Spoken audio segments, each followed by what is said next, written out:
দীর্ঘ আলোচনার পরে আমরা যে সিদ্ধান্তগুলোতে একমত হতে পেরেছি সেই আসনগুলো সম্পর্কে আমি আপনাদের জানাচ্ছি এবং আমাদের যাদের জন্য আমরা নেতৃবৃন্দের যাদের জন্য আমরা এই আসনগুলোতে সমঝোতা করেছি সেই আসনগুলো সম্পর্কে আমি আপনাদেরকে জানিয়ে দিচ্ছি। তো আমাদের সিদ্ধান্ত হয়েছে সেই সম্পর্কে আমি জানিয়ে দিচ্ছি। ইতিমধ্যে আপনারা আমাদের যিনি যোগ দিলেন এলডিপি থেকে ডক্টর রিদওয়ান আহমেদ এলডিপি থেকে যোগ দিলেন, আমার বিএনপিতে যোগ দিয়েছেন, তার জন্য আমরা কুমিল্লা ৭ এই আসনটি আমরা এটা তাকে দেওয়া হচ্ছে। পিরোজপুর ১-এ মোস্তফা জামাল হায়দার, চেয়ারম্যান জাতীয় পার্টি।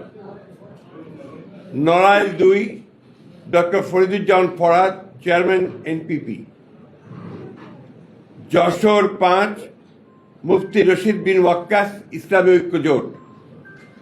ঝিনাইদহ ৪ মোহাম্মদ রাশেদ খান, গণ অধিকার। ববি হাজ্জাজ এনডিএম, তিনি বিএনপিতে যোগ দেবেন এবং সেটা ঢাকা ১৩। বিপ্লবী ওয়ার্কার্স পার্টির জনাব সাইফুল হক, ঢাকা ১২।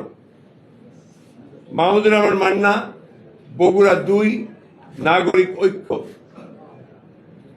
নুরুল হক নূর, গণ অধিকার, পটুয়াখালী ৩। ব্রাহ্মণবাড়িয়া ৬ মোহাম্মদ জুনায়েদ আব্দুর রহিম সাকি, গণসংহতি আন্দোলন। এটা আমরা ঘোষণা করলাম, এরপরেও আলোচনা চলবে। তারপরে যদি আরো কোনো সিদ্ধান্ত হয় সেই সিদ্ধান্ত আবার পরবর্তীতে আমি আপনাদেরকে জানাবো। যারা যোগ দিয়েছেন তারা বিএনপির প্রতীকে ধানের শীষে করবেন, আর এনপিপি করবে ধানের শীষ দিয়ে।